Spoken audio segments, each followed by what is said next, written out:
अगर ज्यादा देर ये जस्टिस डिनाई हुआ तो सिद्धू जान की बाजी लड़ाएगा। क्या आपको लगता है कि ये सिर्फ अपने लिए लड़ रही है कि पूरी दुनिया की औरतों के सम्मान के लिए लड़ रही है?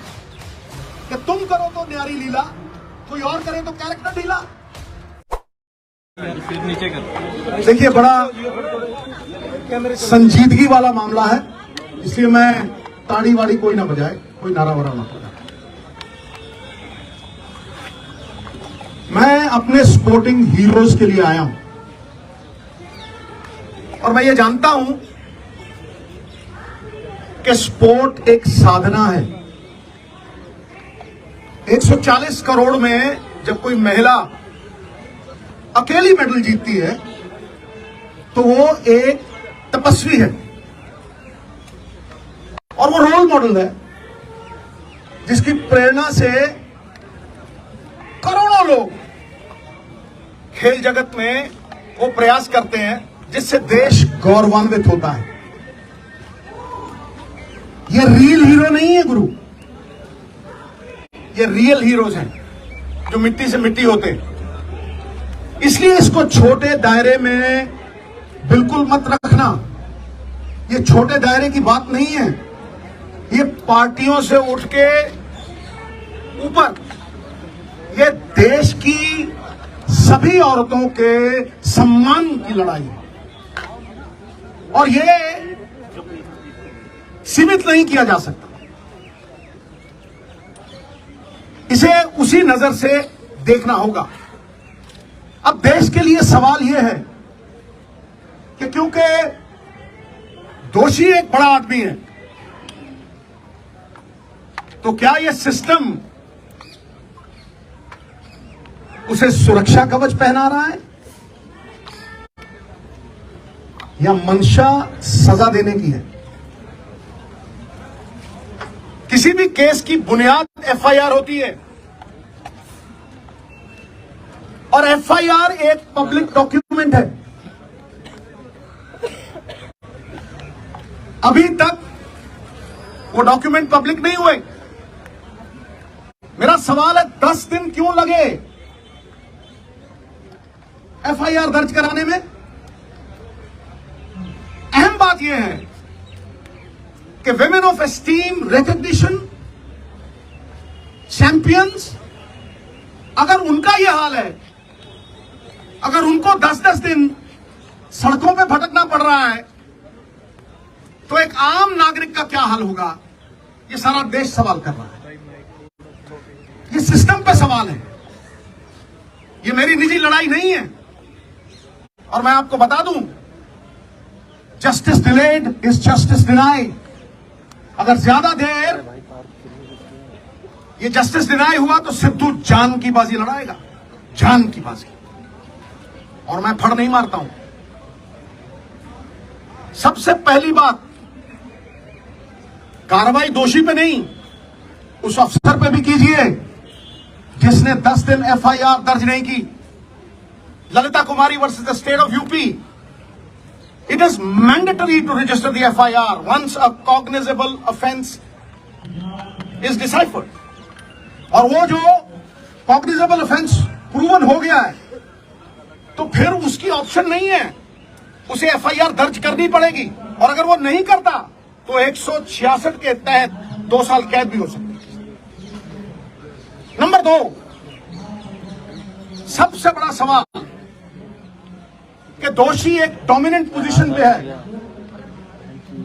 अक्यूज्ड एक डोमिनेंट इन्फ्लुएंशियल पोजीशन पे है। वो किसी का भी करियर बिगाड़ सकता है और किसी को भी धमका सकता है। तो फिर आप कैसे एक्सपेक्ट करते हैं कि वो इतनी डोमिनेटिंग पोजीशन पे है, एक फेयर इन्वेस्टिगेशन होगी? Where is the moral authority now? He must resign for a fair probe, for a fair investigation. FIR दर्ज इसलिए नहीं की गई, कमेटी बनाने का मतलब पूरा देश समझता है। You are sweeping things under the carpet.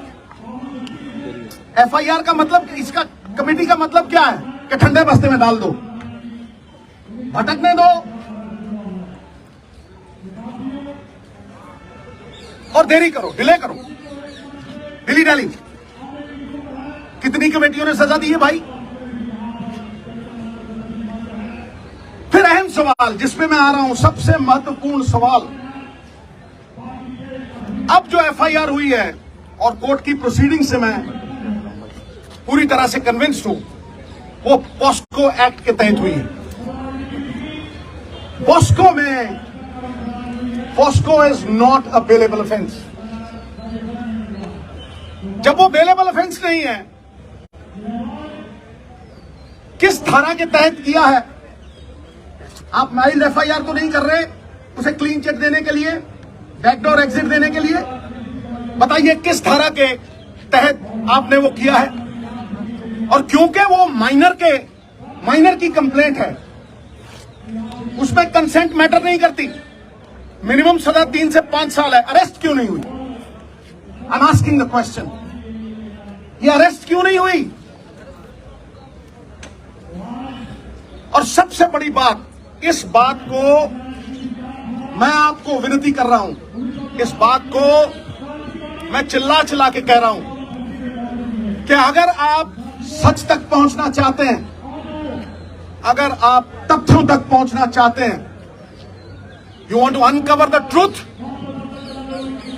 तो जैसे बाकियों की होती है, custodial interrogation is a must. पकड़ो जैसे होता है, अरेस्ट करो और कस्टोडियल इंटेरोगेशन,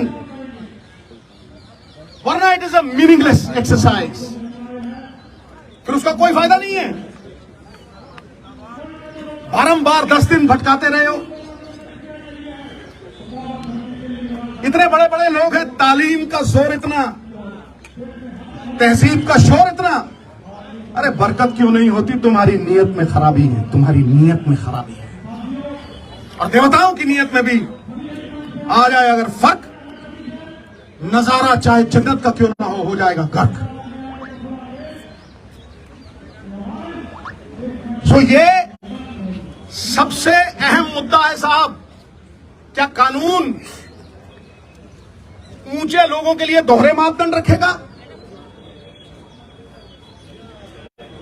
जिन्होंने देश को गौरवान्वित किया, जिन्होंने मेडल जीते, will you belittle them in front of a nation of 140 crore? Why is this happening? अरे जिनके मत से बनती हैं सरकारें,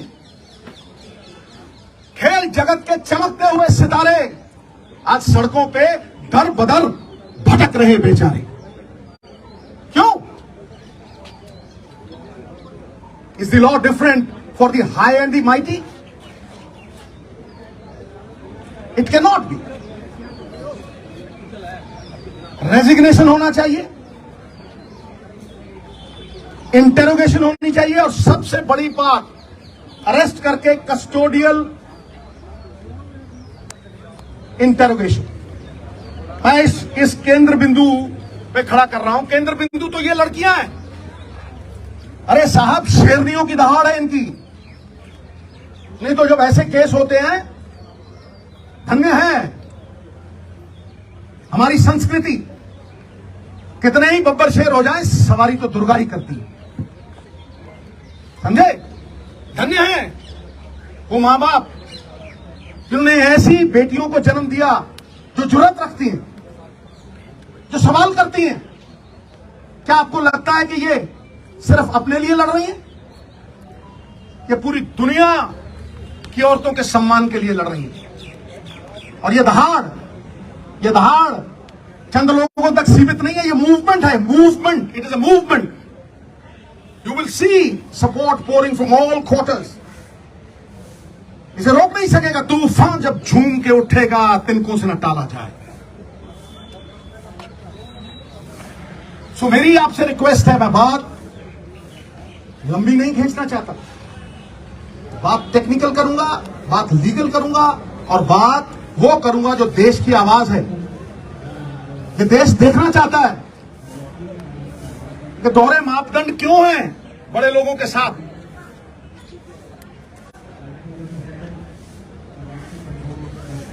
सही और गलत की लड़ाई में न्यूट्रल में नहीं रह सकते आप, आपको पक्ष लेना पड़ेगा, आपको पक्ष लेना पड़ेगा। सत्य तक पहुंचने के लिए, आम आदमी में विश्वास जगाने के लिए लखीमपुर खीरी की तरह मत कर देना। मैं कहता हूं किसी पार्टी का हो, कोई भी हो, ये पक्षपात क्यों कि तुम करो तो न्यारी लीला, कोई और करे तो कैरेक्टर ढीला। ताड़ी नहीं भाई, आज ताड़ी नहीं। ये लोगों का दुख, दर्द, तकलीफ है। एक स्पोर्ट्समैन होने के नाते मैं जानता हूं पसीना बहाए बिना ये अचीवमेंट नहीं हो सकती। इनके सेल्फ एस्टीम को ठेस पहुंचाना इज हर्टिंग नेशनल प्राइड। तो मैं आखिर में आपको लिखित प्रेस नोट भी दूंगा और मैं लिखित देने से पहले चंद लाइनें कहना चाहता हूं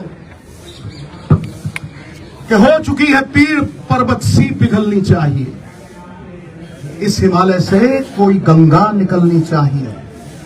सिर्फ हंगामा खड़ा करना मेरा और इनका मकसद नहीं, सारी कोशिश है कि यह सूरत बदलनी चाहिए।